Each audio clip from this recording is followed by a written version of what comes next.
What's up, guys? So let's just get into this Q&A and see if I can get it all done before my coworkers show up to work. I know you're not a fan of ratios, but in your experience, do most strong dudes have a similar bench press to their front squat? Dudes with big bench presses that actually do front squats, yes, it seems like there's a pretty good correlation. I'm pretty sure you're asking because mine are both 550. I have a friend who's benched 585 in the gym, like 563 in competition, and I think his best front squat is 545. So it's right there too. It's pretty close. Um, what is Sam Sheether? Then he front squats around his bench too. I know he's bench 600. I think that's right around where his front squat is as well. So you might be onto something there. I am noticeably weaker in my pushing movements, bench no HP, in contrast to my pulling or light rows. While long runs contribute to this, I can't seem to progress. Which factors should I evaluate to fix the problem? Like your training volume, your training frequency is where I would start.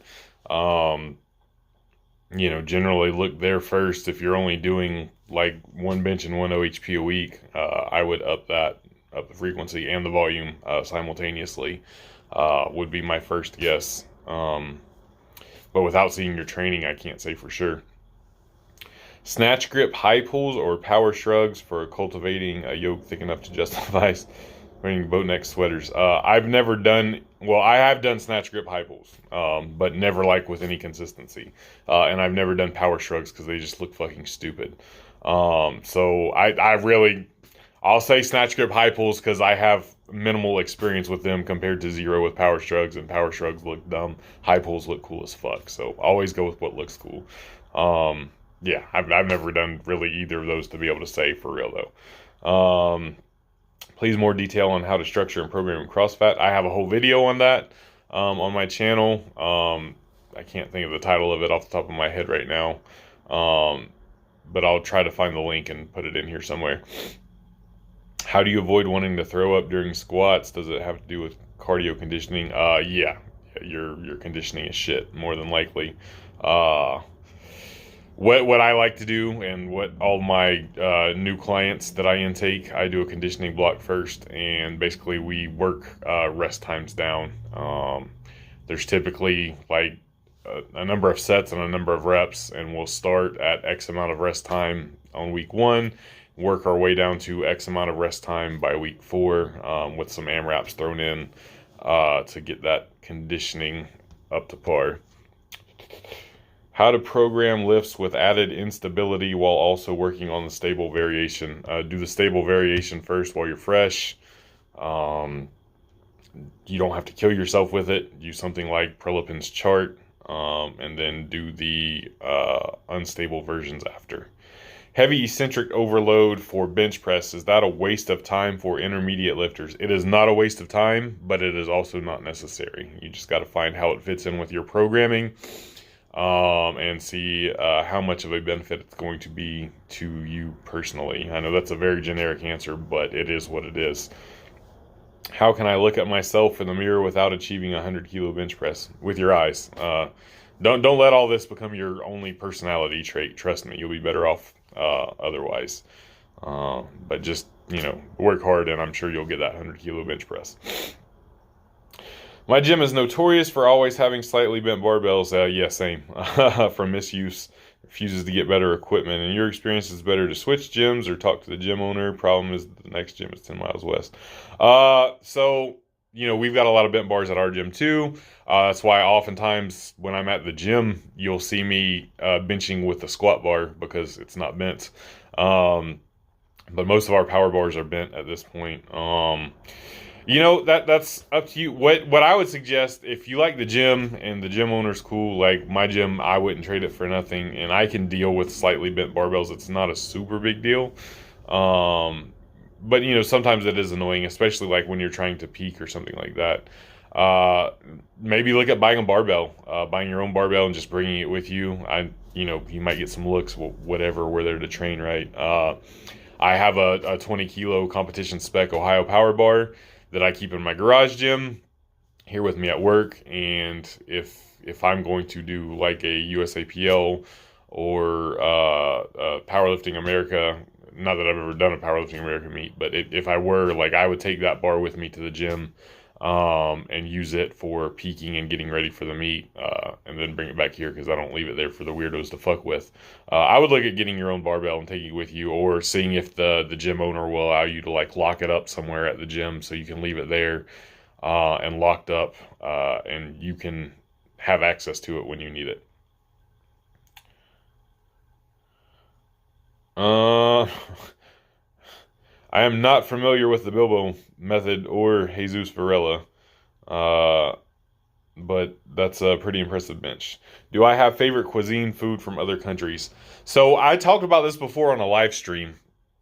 I've never been to another country, so I'm not going to say that I have favorite cuisine from other countries. While there is other countries' foods within America, of course, I don't think it's truly authentic, unless you're in that country. So I can't say there. However, when I was growing up, my best friend was Jamaican, and she lived in the house behind my house on another street. And I would just hop the fence and go to her house. And her mom used to cook like curry goat and stuff, and I love Jamaican food. And that's probably as close to authentic as I got. And then when I was in high school, I got kicked out of my house, and I lived with some my best friend. He was half Puerto Rican, half black, and I lived with his Puerto Rican family, with his mom and his abuelos. And his abuela used to cook for us like every night, and Puerto Rican food is fucking amazing. So those are probably my two favorites that I've actually gotten pretty close to authentic with. Otherwise, like typical American, likes Mexican food, Italian food, Chinese food, of course, the Americanized, bastardized version. Goddamn, I love orange chicken. And then sushi is amazing. So I guess Japanese food too. Yeah, that's that. Powerlifters who haven't improved their totals in years equal not pushing those reps to failure. That's not really a question, huh? But that's not... Powerlifters... Your main lifts, you don't have to push to failure. You probably shouldn't push to failure. It's suboptimal, bro, to push your main movements to failure. Your accessories, however, which is the meme on here that I posted, yeah, you should be pushing to failure. Hard plateau a result of not enough volume, or is it because I usually do high RPE sets and fail reps, but then if I do easier sets, then I grow less muscle? I really get caught up in this dichotomy. So that kind of goes along with what I just said. If it's a strength plateau, you probably do need to increase your volume somewhat, but you don't need to go to failure on your main lifts, of course. That's what accessory movements are for, in terms of power lifters and building muscle, to help with that, because we really, in the off season, you can, if you're doing like a hypertrophy block, take your bench press to failure or whatever. But in terms of getting stronger and more efficient with our movements, it's not a requirement, and really it's not suggested to do. Does not increasing your total in years mean you've reached your neuromuscular peak, i.e. we need more muscle tissue and therefore focus on hypertrophy phase? Maybe. It could. Again, without seeing a specific person's training, their training logs, how well they've been eating, sleeping, how they manage stress, all of these other things, it's hard to say, but more muscle is never a bad thing. More muscle is always going to help. So, yeah, maybe. How hard do you recommend pushing progression during a cut? If you're a beginner, you don't even need to worry about it.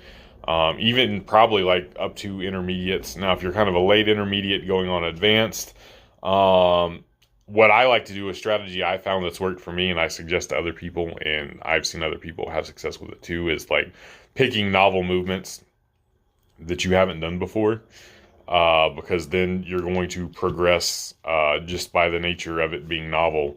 And it does a couple things, like it helps us mentally, because it sucks seeing our numbers go down, our performance go down because our calories have went down and our body weight's going down. And then doing something you've never done before, it tends to, hit muscles in a way we haven't hit them before, and grow them in a way we haven't grown them before, even while we're cutting. And even if they're not physically growing, like we're getting that neuromuscular advancement with them. So when we do bring the calories back, we've got another tool in our toolbox, and we've built strength in an area that hasn't been built upon before. And it makes the foundation that much wider. And, the wider that foundation, the higher your peak can eventually be. Peace!